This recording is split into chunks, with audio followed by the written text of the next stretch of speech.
So what is BHMS really? And is it done for children of all grades? BHMS stands for Bright Hearts and Minds Shine, and it's an event, and we usually do it for Key Stage 2 students, that's grades 3 to grade 7, and it's a process through which students make their knowledge visible through presentations and photo documentation. The process of learning is made visible through demonstrations, and student understanding is also made visible through interactive sessions and presentations.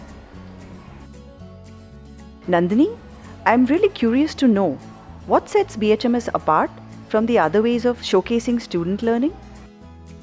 Well, if I was to compare it to, say, a student-led MLV, where students of a particular grade make visible what they've learned in an entire month, BHMS is actually a term-end event. And here the entire key stage comes together from grades 3 to grade 7, where there is an actual joining of the dot that happens. So parents get at one glance an idea of what the whole key stage has been doing over the term, and they can actually get a perspective about, okay, if in grade 3 they're just about learning this, by the time they're in grade 7 they're about to do this. So it's a beautiful way in which the skill, the content, the character aspect of it also is made visible during. That's why it's called Bright Hearts and Mind Shine.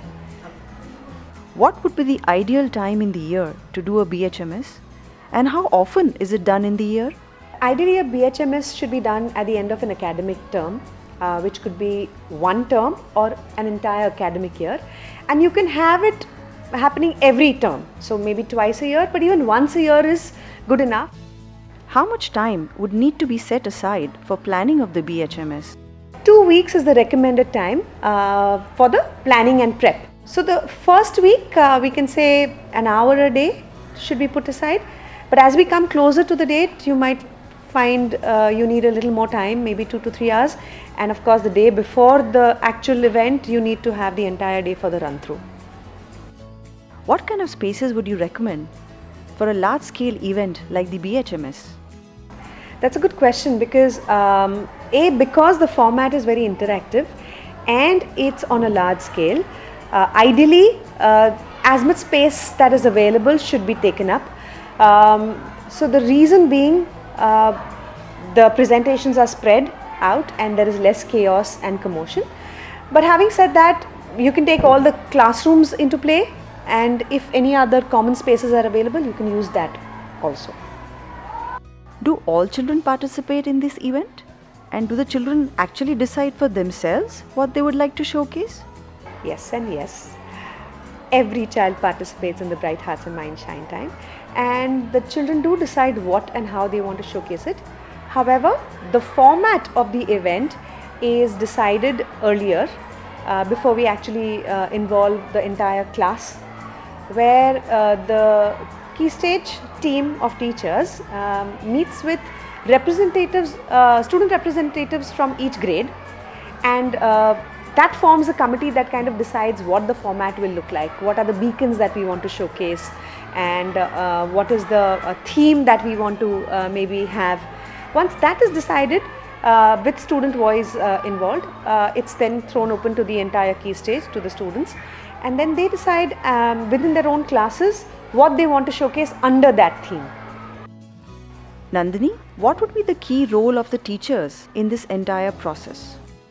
It's up to the teacher to initiate a discussion with the students, talking to them about the relevance, bringing into foray the whole idea of joining of the dots and what the Key Stage would like to showcase. Then once the students have decided what they want to showcase and in which manner, the teacher has to ensure that there is clarity and quality, because if the final event has to be like really amazing, she has to give the right kind of feedback to help the children, push the bar higher and make sure that the final day is not just something which is like, we did it, but every student stands tall and every parent goes back feeling like, wow. Nandini, what are the 3 mantras for a successful BHMS? Planning, preparation and practice. So planning as to when and how, preparation for the how, and practice and practice and practice.